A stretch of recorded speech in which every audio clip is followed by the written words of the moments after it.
Extraterrestre. São portugueses que se dedicam a procurar OVNIs e outros que dizem ter já avistado e contactado com outras formas de vida que ficam para além da Terra. Qualquer coisa a fazer muito OVNIs. Tem câmara? Procuram luzes, mas não a de uma câmara de filmar. Não na Terra, mas no céu, enquanto houver objetos voadores que não conseguem identificar. Existe alguma coisa estranha nos céus e que realmente temos visto muitas vezes, em muitos dias e de forma muito recorrente e deixa-nos a pensar que o que será, não é? Outro faz. Para me orientar. Olha aqui. Estás a ver? Ok, já vi. 5 estrelas, são 6 estrelas basicamente, mas ele está a subir agora. Outro faz, neste instante.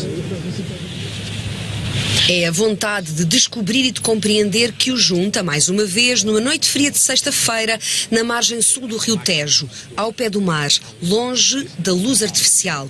Ao grupo recém-formado chamaram Skywatchers. Muitos partilham ainda histórias de avistamentos de OVNIs, todas diferentes, todas parecidas. Foi quando eu tinha mais ou menos 15 anos. Tinha 7 anos. Quando eu era criança, eu lembro-me de estar a passar férias com o meu irmão e com os meus pais na Serra da Estrela. Eu sou de Trás-os-Montes.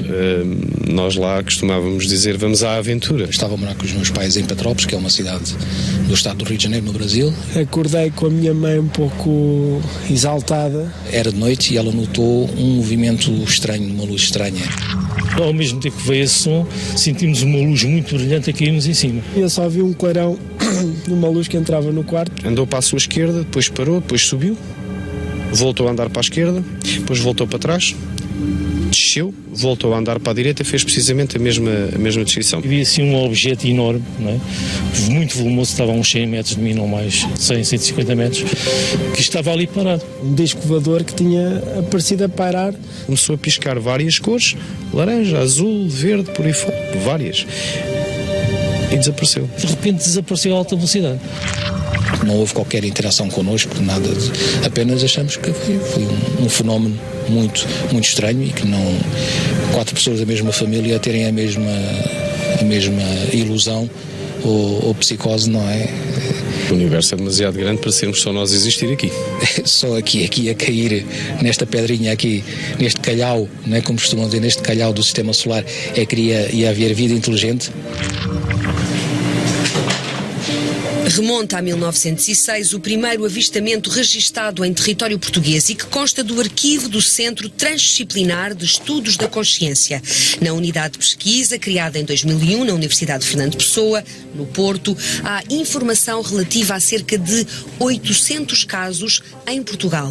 São observações relatadas a vários grupos de estudo ao longo da última centena de anos. Quando qualquer pessoa chega até nós e diz eu vi um fenómeno que não consegui identificar, enfim, nas suas imediações, em espaços abertos ou em espaços fechados, são naturalmente sempre sujeitos a questionários específicos, independentemente do questionário, digamos, de reprodução física dos parâmetros, dos objetivos da observação, há também questionários psicológicos específicos para nós conhecermos a personalidade do testemunho e da testemunha.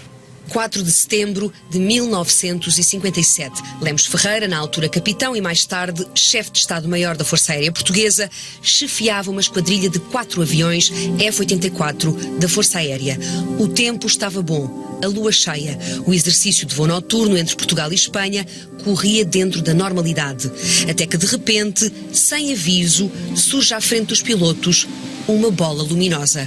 Uma bola vem contra aquilo, a primeira coisa que eles fazem é disparar da formação para fora, vai cada um para o seu lado, não é? Com medo que a bola viesse contra eles. Passa de uma esfera depois para uma espécie quase de banana dentilhada, não é? Que evolui, digamos, por fases, com mutações de cor, com mutações de dimensão. E tudo isso, naturalmente, não é nada fácil à luz dos conhecimentos da época, nem nos nossos dias, não é? Dar uma explicação plausível e conhecida. O caso Lemos Ferreira está no projeto Blue Book. Trata-se do terceiro estudo da Força Aérea Norte-Americana sobre avistamentos de OVNIs entre 1947 e 69. Dos 12.618 registados, 701 continuam por explicar. Tomás Conceição e Silva foi colega de Lemos Ferreira na Força Aérea Portuguesa. Ouviu vários relatos de avistamentos. Partilha-os com a certeza de quem confia em quem os conta. O piloto, com milhares de horas de voo, no ar, conhece muito bem o que é que há lá em cima. O que é que ele vê, conhece muito bem, sabe detectar aquilo que vê. E quando não sabem é porque se trata de um objeto não identificado, como por exemplo aquela outra vez na base aérea da OTA, em que o instrutor de voo e o aluno dizem ter visto uma esfera, também neste caso luminosa. Uma bola luminosa de pequena dimensão, à volta do avião, a ir contra ele a fugir, não sei, a certa altura furioso, zuma, aponta para a bola, pá, vou contra a bola. E a bola dispara.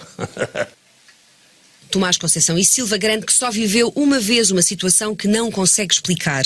Dia 2 de novembro de 1959, na base aérea de Sintra. A manhã estava fria, embora solarenga. Estávamos ali todos na conversa e a certa altura começaram a cair do céu teias de aranha. Pareciam teias de aranha. E a teia de aranha caía na mão, estava muito frio. Caía na mão e com o calor da mão desaparecia, derretia-se. Epá, o que é isto? Eu lembro-me de perguntar ao Vasco Pereira. Epá, teias de aranha, não há aranhas lá em cima, pá, como é isso? Mas aquilo foi uma coisa que espantou ali durante uns segundos, e nunca mais ninguém ligou àquilo. Fomos fazer os voos e a coisa morreu ali. Teria mesmo morrido, não fora dar-se o caso de à tarde, em Évora, terem caído mais filamentos brancos, semelhantes aos da manhã, mas em maior número. Foram recolhidas amostras. Os investigadores coincidiram num ponto. Tratava-se de um ser. Difícil era classificar o ser. As amostras acabariam por desaparecer mais tarde no incêndio. Há cerca de um ano atrás tivemos a ocasião de recolher umas 2 ou 3 amostras de filamentos congêneres aos que caíram sobre a cidade de Évora, que naturalmente está sob reserva ainda de investigação e, portanto, de momento não podemos adiantar mais. Entre os que se dedicam ao estudo dos fenómenos extraterrestres, há quem defenda a necessidade de sustentar toda a análise em provas materiais, e há os outros. Quem se baseia na teoria da relatividade diz: é impossível um ser de outra estrela ou de outra galáxia chegar até nós. Porquê? Porque se baseia em conceitos de uma física relativística e evidentemente que uma estrela está a não sei quantos anos-luz e uma galáxia a muitos milhares de anos-luz, portanto, segundo a relatividade seria impossível isso acontecer. Mas é que não é assim que acontece. Pedro Barbosa é doutorado em Ciências da Comunicação pela Universidade Nova de Lisboa. É professor universitário, reformado e tem escrito sobretudo sobre ciberliteratura, inteligência computacional e teoria quântica. Pedro Barbosa é um estudioso da teoria da comunicação e diz que foi abduzido. A abdução pode ser em corpo físico. Uma pessoa pode ser levada, eu já fui levado na Amazónia 3 dias, que eu não sei onde é que estive. Em corpo físico. 3 dias? 3 dias. Mas como? Teve 3 dias fora do planeta Terra? Não sei onde é que estive, porque depois vem a amnésia. Eles induzem a amnésia e uma pessoa não se lembra. Então, mas estava numa determinada hora? Adormeci uma sexta-feira à noite com uma dor de cabeça fortíssima e acordei uma segunda-feira. Alguém que está, a maioria das vezes está a dormir, está inconsciente, digamos assim, está a dormir e supostamente será levada para uma nave, seja para onde for, e depois é sujeita, digamos, a perícias médicas, entre aspas. A pessoa regressa, é deixada novamente no espaço, no local, no quarto, na sala. Às vezes acontece de virem sem roupa, com roupa ao contrário, ou numa divisão diferente da casa. Com marcas? Com marcas, às vezes com marcas no corpo. É uma experiência anómala. Não é doentia, mas é anómala. Sai fora da norma. Não são doentes mentais, apresentam às vezes algumas marcas que não têm explicação para elas, mas que durante a regressão hipnótica surgem como se tivessem, por exemplo, ter sido investigados ou como se tivessem tirado sangue. O psiquiatra Mário Simões diz que recebe vários casos de portugueses que acreditam ter sido levados contra vontade por formas de vida extraterrestre. Há bastantes. E se não há mais é porque as pessoas têm vergonha de falar nisso, com receio que sejam considerados doentes mentais. Bastantes. Quem passa por este tipo de experiências garante-lhe que elas são muito difíceis, muito traumatizantes. Primeiro, segue-se o ostracismo por parte dos outros, porque não entendem. A pessoa é considerada louca, mentirosa, fraudulenta, enfim, tudo isso. para o próprio, ele às vezes duvida daquilo que ele próprio está a viver. Uma abdução é feita contra a vontade e nós somos seres sensíveis e inteligentes. Então, se os outros são seres mais inteligentes, com uma tecnologia mais avançada, vão levar seres inteligentes, sensíveis como nós, contra a sua vontade, provocar-lhes sofrimento, portanto, essa parte também não posso aceitar. Quem procura Mário Simões para relatar o que diz ser uma mudança profunda e inquietante na forma como se sente, garante não se lembrar do que lhe terá acontecido. O psiquiatra usa então a hipnose para tentar reconstituir a alegada experiência. A hipnose não serve de prova. É verdade. Se servisse de prova, levávamos isso para tribunal. Punhamos uma pessoa que diz que foi maltratado por alguém, mas que não se recorda, mas que é capaz de ter alguns factos, e nós vamos, aquela ideia que a pessoa obtivemos sob hipnose, levamos para tribunal. Mas sob hipnose, aquilo que vem à mente é uma realidade subjetiva, sempre. Como é subjetiva a afirmação de que haverá humanos que têm contactos com seres alienígenas no planeta Terra.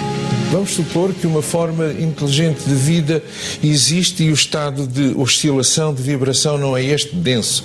Por exemplo, se eu puser a minha mão à frente, não vê nada da minha cara.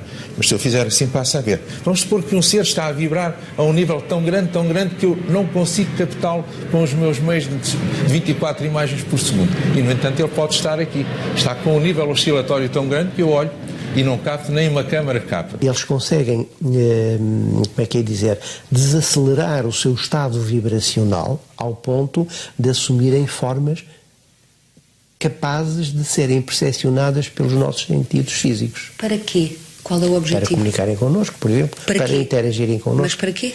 E isso é o grande enigma que eu ainda não quero falar e também não posso falar, mas aquilo que eu sei também não tenho a certeza e, portanto, não vou falar sobre isso, que é a agenda do extraterrestre. Há muitos diz que disse. De facto, há muitos diz que disse, até pessoas e investigadores e pessoas com algum nome que dizem que sim, senhor, estiveram na presença de alguém que se assumia como. Mas depois não foi possível analisar essa pessoa, porque essa pessoa desapareceu.